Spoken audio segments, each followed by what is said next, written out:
ये है पंजाब का सबसे बड़ा जिल्लाद साबिर मसीह, जो अब तक सैकड़ों लोगों को फांसी दे चुका है। पाकिस्तान के साबिक वजीर आजम जुल्फिकार भुट्टो को फांसी देने वाले जिल्लाद का पोता साबिर मसीह जब किसी को फांसी पर चढ़ाता है तो इसकी फीलिंग क्या होती है, आज की इस वीडियो में इसकी कहानी सुनाएंगे। इन हाथों से बड़े बड़े पंजाब के पहलवानों सजाए मौत के घाट उतार दिए।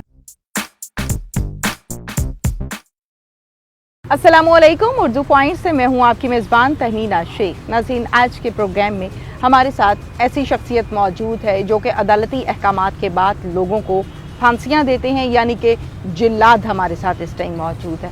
ओवरऑल थोड़ा सा आपको बताती चलूं कि पूरे पंजाब में टोटल 3 सीटें होती हैं जिल्लाद के लिए, जबकि इस टाइम मौजूद हैं हाजिर सर्विस हैं 2। एक का नाम है नबील मसीह और दूसरे का नाम है साबिर मसीह। साबिर मसीह मेरे साथ इस टाइम मौजूद हैं। साबिर मसीह के जब हम बायोडेटा की बात करते हैं तो इनके वालिद साहब भी जिल्लाद थे, इनके भाई भी जिल्लाद हैं। इनके आगे जब हम बात करते हैं दादा से तो वो भी जिल्लाद थे और साबिर खुद भी जिल्लाद है। साबिर की ज़िंदगी कैसी है, साबिर कब से काम कर रहा है, ये सारी डिटेल्स आज हम साबिर से लेंगे। अस्सलाम वालेकुम साबिर। वालेकुम सलाम। सबसे पहले तो साबिर ये बताओ मुझे कि कितना अरसा हो गया है ये नौकरी करते हुए? मैं बजिए 2006 से मुलाजिम हूँ। 2006 से मुलाजिम हो। मेरा दादा थे, मेरे ताया, मेरे वालिद साहब, फिर मेरे वालिद साहब शागिर्द हैं जान दास और लाल दास, दोनों भाई मेरे पहले शागिर्द हैं। और ये जिस दिन पहले दिन ये मैंने लगाया ना सजाए मौत का, मेरे उस्ताद की बात करें तो मेरे वालिद साहब नहीं थे, बशीर खां पहलवान जेल सुपरिटेंडेंट है इस टाइम, बिहाड़ी जेल में वो सुपरिटेंडेंट कमान कर रहे हैं, वो मेरे उस्ताद हैं। ठीक है, जब ये 2006 में वो कोट लगभग सेंटर जेल में लैन अफसर थे, एक लैन अफसर की वो ड्यूटी पे ना तैनात थे उस टाइम। 29 तारीख को 2006 7वां महीना तो 29 तारीख थी। उस दिन जो था ना सजाए मौत का मुलजम, वो था अपना बैंक टिकट था, वो बैंक टिकटी में मुलजम मारे हुए थे। और वो जो सुपरिटेंडेंट की जगह कमान कर रहे थे ना उस टाइम, असद बड़ा हाजिर ड्यूटी कमान कर रहे थे उस टाइम सुपरिटेंडेंट की, जिस दिन ये मैंने पहला आदमी लगाया। नहीं, जब वो दी थी ना तो समझ ले कि बशीर खां पहलवान मेरे पास खड़े हुए थे। मैंने आदमी के पाँव बांधने ने बशीर खां पहलवान ने बताया, यूँ रस्सी गुजार, यूँ पाँव बांधने हैं। ये बांधे गए, खड़ा हो, यूँ ये देखिए टोपी डाल दी। टोपी डाल के बशीर खां पहलवान ने मुझे बताई कि यूँ आपने टोपी डालनी है। यूँ टोपी डाल के रस्सा पकड़ा है, रस्सा घुमा के ये देखिए उल्टा हुआ है, यूँ सीधा करना, इसको डाल के टाइट करके, ये देख टाइट हो गया, फिर खोल के फिर डाल, इसको टाइट करके बता के यूँ खड़ा हो गया। उस टाइम मुजरिम के पास जब मुझे स्टेट आने से पहले जब उसको मुजरिम को हम लोग निकालते हैं ना उसके उधर से ब्लॉक से नहाने के लिए उसको बाथरूम में भेजते हैं, उस टाइम 2 सिपाही एक लैन अफसर की उधर ड्यूटी होती है, वो ध्यान से देख रहा होता है। मुलजम नहा के उसको ला के बाहर उसको कपड़े पहना के, उस टाइम भी एक लाइन अफसर, ठीक है, और एक लाइन अफसर, एक 2 हवालदार, एक आधा सिपाही उसके पास खड़ा होता है। Superintendent, deputy magistrate, doctor, line अफसर, चीफ साहब, हवालदार, सिपाही सब खड़े होते हैं। और जो फटे के ऊपर 5-4 सिपाही हम लोग खड़े होते हैं। मुलजम को फिर कहते हैं कि मदई भी सामने बैठे हैं, तो कहते हैं उसको ये मदइयों से माफ़ी मांग ले। सुपरिटेंडेंट खुद भी उठ के मदइयों को बोलते हैं कि भाई कोई गुंजाइश, कोई पैसों की कमी पेशी है तो फिर भी कर लें, माफ़ कर दें। वो जब मदई मुलजम को माफ़ नहीं ना करते तो फिर हम लोग उसके पाँव पे बांधना शुरू करते, उसके मुंह पे टोपी और रस्सा डाल के फिर उसको क्या ओके करते हैं। जब उसके मुंह पे टोपी डालते वक्त भी सुपरिटेंडेंट मालिक उनको कहता है मदइयों को कि जो 302 के मुलजम हैं उनके मदई को बोलते हैं कि सुपरिटेंडेंट तो कोई 2, 4, 5 लाख का है, कोई कमी पेशी है तो वो करके सुलह कर लें, वो हम लोग कर देते हैं जेल से अंदर से मुकम्मल जम अपनी तरफ से। साबिर मसीह, ये बताएं कि जब आप लोग फांसी देते हैं उस टाइम मुजरिम की कैफियत क्या होती है? क्या कभी उसके चीखने, पुकारने, आहें, सिसकियां, रोने और धोने पर तरस भी आया है?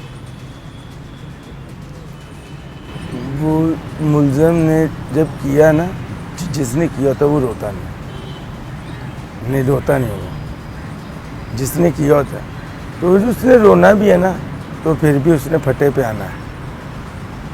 तो जो तर्स की बात है ना, वो मैंने तो नहीं किया, जब वो डिप्टी साहब ने तो नहीं किया, जब लाइन अफसर ने तो नहीं किया तो इस मुलज़म ने हुआ ना मारा है, उसने आना ही आना है। वो तरस वो आप जो कह रहे हो कि तरस वो जो फट जाता है, ये मुलज़म की गलती होती है। ये हिलते हैं, इनको जब टोपी पहना के रस्सा टाइट किया जाता है ना, पाँव बांध के, इनको कहा जाता है अब हिलना नहीं, जो बोलना है अब बोलना नहीं, जो पढ़ना है दिल में पढ़ना, अपने दिल में पढ़ना है। इसको डिप्टी साहब वो मुलज़म को भी कह रहे होते हैं, लाइन अफसर, मैंने नहीं कहना। और ये जो आप समझते हो ना कि हम उसके कान में पता नहीं क्या कहते हैं मुलज़म के, कि काफ़ी ज़्यादा मीडिया वालों को इस चीज़ का है कि हम लोग पता नहीं क्या उसके कान में कहते हैं। डिप्टी साहब जहाँ जो सदाए मौत देता है जिलाद, वो कहता है उसको कुछ भी नहीं हम कान में कहते, उसको ये चीज़ कहते हैं कि भाई अब तूने हिलना नहीं है, अब तूने जो पढ़ना है अपने दिल में पढ़ना है। उसको वो डिप्टी साहब ये सब कहते हैं। ये वो जो फिर भी उसको जब रस्सा टाइट किया ना, मोढ़े पे रखा है, तो वो फिर भी वो हिलता है यूं करके। वो जब हिलता है ना यूं करके, वो तब जब झटका लगता है ना उसको, उस टाइम वो कपड़ा अंदर उसके रस्से में जो है ना कपड़ा टाइट होता है ना, गर्दन मुंह पे देते हैं, वो कपड़े की वजह से वो फटता है। मुजरिम से उस दिन फटे के लेके जजान से एक दिन पहले पूछी जाती है ना, ख्वाहिश उसकी यही होती है कि जो इसकी जायदाद है, जो हिस्सा जो उसने अपनी वसीयत नामा अपने बहन भाइयों को जो करना होता है, वो पहले एक दिन लिख के देते हैं। जब वो आखिरी मुलाकात करने आते हैं उनके बहन भाई, जो उनको चक्कर चीप है ना, वो उसको वो जाके वो पकड़ा देता है, उनको जब वापसी वो देता है, ये इसने भाई अपना किया वसीयत नामा, और वो ख़ुद भी बता देता है उनको कि मैंने वसीयत नामा लिख के चीफ चक्कर को अपने चक्की इंचार्ज को दे दिया, बारक के उसको उससे ले लेना। फांसी देने के कितनी देर के बाद आप लोग लाश लवाहिकीन को देते हैं?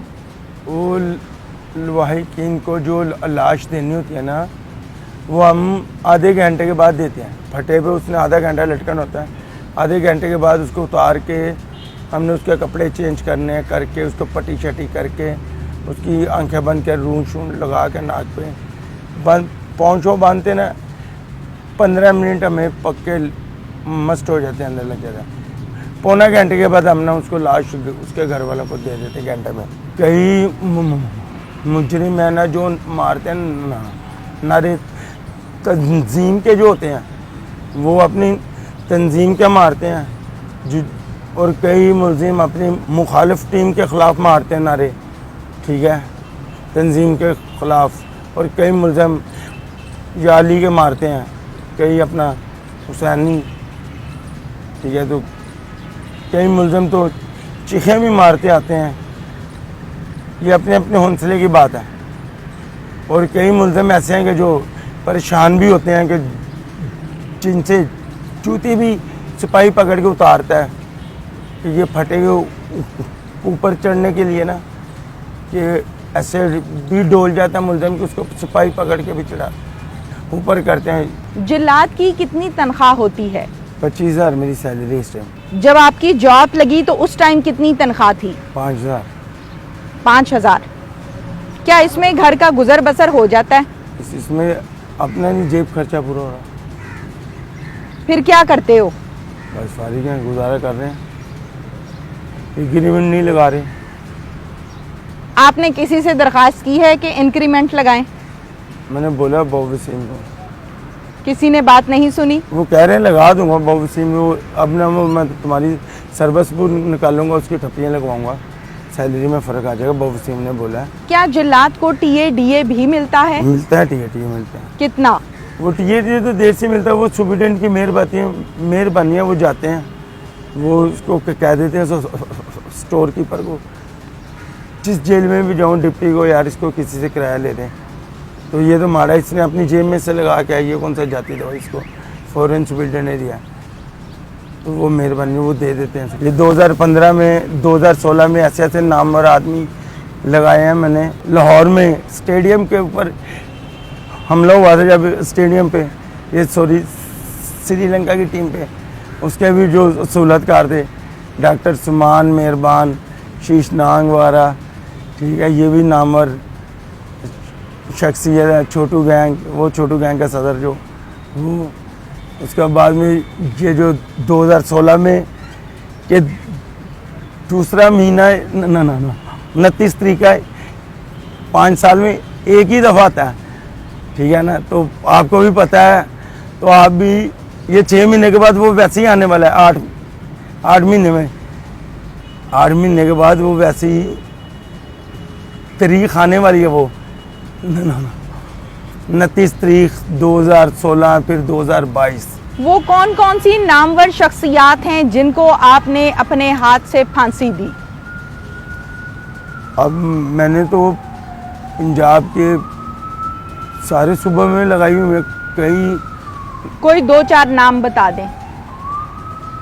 ये 2007 में जो लगाया हुआ है, 2007 में सबसे नामवर पार्टी थी ये साना भट्ट गुजरात वाले, जिसके कम से कम 11 स्टे थे, 11 स्टे, 1 2 4 5 स्टे ज़्यादा से ज़्यादा थे। साना भट्ट के 2006 में 7 में लगा था ये, दूसरे महीने के 28 तारीख को गुजरात जेल में। और उस दिन जिस दिन ये साना भट्ट लगा ना, 3 दिन से बारिश हो रही थी, और सुप्रिटेंडेंट साहब ने भी आके, मुलजम के डिप्टी साहब ने, हमने आगे सुप्रिटेंडेंट बैठ के हैं, इसके पाँव बांध, इसके मुंह पे टोपी डाल दी, रस्सा डालने लगे, तो सुप्रिटेंडेंट ने उठ के सीट से पूछा कि 1 मिनट ठहरो, इसका रस्सा उतारो, मुंह से टोपी उतार के दिखाओ, ये साना भट्ट उर्फ बहुत चुहियों वाला ही है।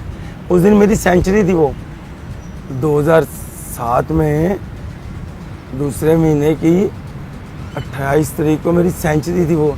उस दिन वो अखबार में गुजरात के हैं व्हाट्सएप जंग अखबार में वो काम करते हैं, उन्होंने मेरे अखबार में छाया किया सेंचुरी का। साबिर मसीह, ये भी बताएं कि जब भुट्टो साहब को फांसी दी गई तो उस टाइम आपकी उम्र कितनी थी? सर मैं छोटा था, मेरे बाप और दादा ने लगाई हुई उस टाइम मौके पे। मेरे बाप बताते हैं कि सादिक मसीह साहब हैं जो, वो बताते हैं कि कहते हैं कि जब मुझे 8 दिन हो गए हुए थे, उधर रह रहे थे जुल्फ़िकार भुट्टो को जब लेके गया, तो मैं तो जब था ही नहीं, छोटा था। जब ये जुल्फ़िकार भुट्टो लगा ना, तब तो मैं छोटा था। तो मेरे जो दादा ना, ये उसके जुल्फ़िकार भुट्टो के लगाने के बाद में इनकी हुई है डेथ। ये तो कई कहते हैं ना कि ये जुल्फ़िकार भुट्टो को लगाने के बाद उसी टाइम मार दिया जी, बाद में कुछ दिनों के बाद। नहीं ये अपनी मौत जान में मरे। इन हाथों से बड़े बड़े पंजाब के पहलवानों सजाए मौत के घाट उतार दिए हैं, ठीक है। तो मज़ीद मेरा ये मैसेज है 302 के मुलज़म को कि आगे मज़ीद बच्चों को कि यार बचो, ये बदमाशी में कुछ नहीं है।